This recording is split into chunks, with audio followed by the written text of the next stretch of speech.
लीजिए सुनिए मेरे ही लिखे उपन्यास राजकुमारी देवहूति का दूसरा परिच्छेद प्रसिद्ध विहार। मेरी यानी हर्षपाल की आवाज़ में। कुछ समय पहले प्रसिद्ध विहार एक सुख संपन्न और समृद्ध राज्य था।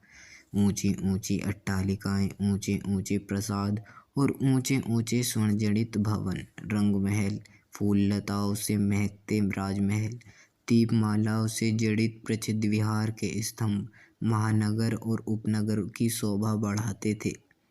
राजमहल के अंतःपुर में हर्षोल्लास की संपूर्ण सामग्री क्रमबद्ध रूप में विद्यमान थी।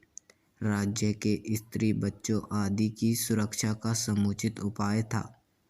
उस समय महानदी कौशाम्बी के निर्मल जल से ही आसपास के नगरों, महानगरों और उपनगरों में खाद्य सामग्री और वस्त्र आदि का आयात निर्यात किया जाता था।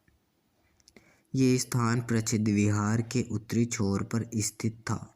उस समय प्रसिद्ध विहार आयात निर्यात का महत्वपूर्ण केंद्र था। यह लिच्छवी गणराज्यों, सामंतदारों, सूबेदारों, व्यापारियों का उद्योग स्थल था। इसलिए इस समय प्रसिद्ध विहार धन ऐश्वर्य से परिपूर्ण था। उस समय उस राज्य में महाराज प्रसिद्ध के पिताजी वीरसेन राज्य करते थे। कोसला में शावकों के साम्राज्य के बाद इस वंश ने ही उस पर शासन किया था। राजा वीरसेन बड़े उदार प्रवृत्ति के व्यक्ति थे। वे लंबे कद, सांवले रंग और हष्टपुष्ट व्यक्ति थे। उनका गोरा मुख, सुडौल चेहरा, बड़ी बड़ी मूछें और लंबे और काले घने बाल थे। वे बड़े उदार थे। उनके राज्य में प्रसिद्ध विहार की जनता अत्यंत प्रसन्न थी। उन्हें किसी प्रकार का अभाव न था। वे अपनी प्रजा को अपनी संतान की भांति प्रेम करते थे। वे प्रजा की प्रत्येक आवश्यकता का ख्याल करते थे। प्रजा भी राजा के अपने प्रति प्रेम को देखकर अत्यंत आनंदित होती थी और उनके आदेश का हृदयपूर्वक मान और पालन करती थी। वे अपनी न्याय नीति के लिए प्रसिद्ध थे। वे न्याय विक्रमादित्य की भांति किया करते थे। वे सज्जनों के लिए जितने दयालु और उदार थे, दुष्टों के लिए उतने क्रूर भी थे। उनके राज्य में चोरी, डकैती, लूट मार आदि कार्यों पर घोर दंड दिया जाता था। वे अपराधी को इतनी यातना देते थे कि व्यक्ति फिर ऐसा कार्य करने के मन में न लाता था। प्रजा की रक्षा करना उनका धर्म था और उनका कर्तव्य भी था। महाराज वीरसेन का विवाह श्रावस्ती की राजकुमारी देवबाला से हुआ। राजकुमारी अत्यंत सुंदर, सजीव, सुकोमल और कांतिमान थी। प्रसिद्ध इन्हीं का पुत्र था। वह बचपन से ही दुष्कृत्यों के अधीन हो गया। निर्दोष जानवरों का शिकार करना, मारपीट करना, यही उसका पेशा था। बढ़ती उम्र के साथ उसके अपराध भी और अधिक संगीन हो गए। संपूर्ण राज्य उसके दुष्कृत्यों से परेशान था। वो मंदिरा का सेवन करता, जुआ खेलता, भोग विलास में लिप्त रहता था। यही उसका नित्य क्रम था। अब प्रसिद्ध 15 वर्ष का हो गया था। संध्या का समय था। महाराज वीरसेन शिव पूजा में मग्न शिवालय में बैठे थे। वे अकेले ज्योतिर्लिंग के समक्ष घुटने टिकाए बैठे थे। प्रसिद्ध ने खड्ग खींच समाधि में मग्न वीरसेन का सिर धड़ से अलग कर दिया। वीरसेन का सिर शिवलिंग के समक्ष जा गिरा और धड़ वहीं स्थिर हो गया। प्रसिद्ध ने राज्य में घोषणा करवा दी कि प्रसिद्ध विहार का नया महाराजा अब प्रसिद्ध है।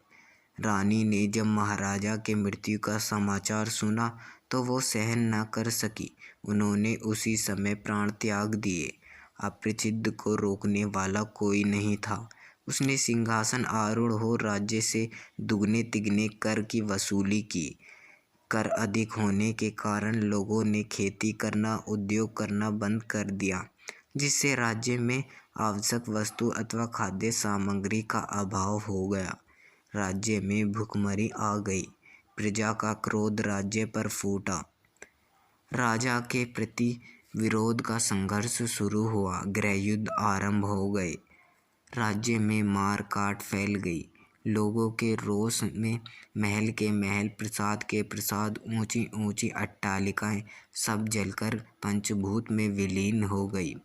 लोग भूख और युद्ध से ग्रस्त हो तड़प तड़प कर अपनी जान देने लगे। स्त्री बालकों की चित्कार राज्य के हर कोने, हर गली से सुनाई देती थी। स्वर्णजड़ित महल, ऊंची ऊंची अट्टालिकाएं अब सब धूल में मिल गए थे। सब जगह विषाद की रेखा थी। राज्य की व्यवस्था अंग भंग हो गई थी। अब राजमहल पर भी इसका प्रभाव दिख पड़ा। राजकोष खाली हो गया, भंडार गृह शून्य हो गया। महाराज ने अब निकट के छोटे छोटे राज्यों पर आक्रमण कर उनकी धन संपत्ति लूटना आरंभ कर दिया। अब यही उनके राज्य की आय का स्रोत था। वे राज्य पर आक्रमण कर राजा और उसके परिवार को बंदी बनाकर धन संपत्ति सहित अपने राज्य पर लाते और राज्य के लोगों को भूखे प्यासे छोड़ आते थे। सोम भी बहुत ही क्रूर सेनापति था। वो भी इस दुष्कृत्य में राजा की सहायता किया करता था। वो एक वीर और साहसी युवक था। उसे सारे शस्त्रों का संपूर्ण ज्ञान था। वह युद्ध नीति में बहुत कुशल था। वह सुंदर मुख, लंबे कद, हष्टपुष्ट शरीर, बलिष्ठ अंगभुज और विशाल वक्षस्थल वाला युवक था। युद्ध के समय उसकी बड़ी बड़ी आंखें अंगारे की भांति लाल हो जाती थी। वो हमेशा अपनी करधनी में खड़ग सजाए रखता था। वो शुभम कांति वाला वीर पुरुष था। सोम बाहर से जितना सजीव और सुकोमल था, अंदर से उतना ही क्रूर भी था। उसके मन में हमेशा मारकाट आदि की योजनाएं चलती रहती थीं। प्रसिद्ध विहार की सारी जनता उससे घबराती थी। अभी आप सुन रहे थे मेरे ही लिखे उपन्यास राजकुमारी देवहूति का दूसरा परिच्छेद, प्रसिद्ध विहार, मेरी यानी हर्षपाल की आवाज़।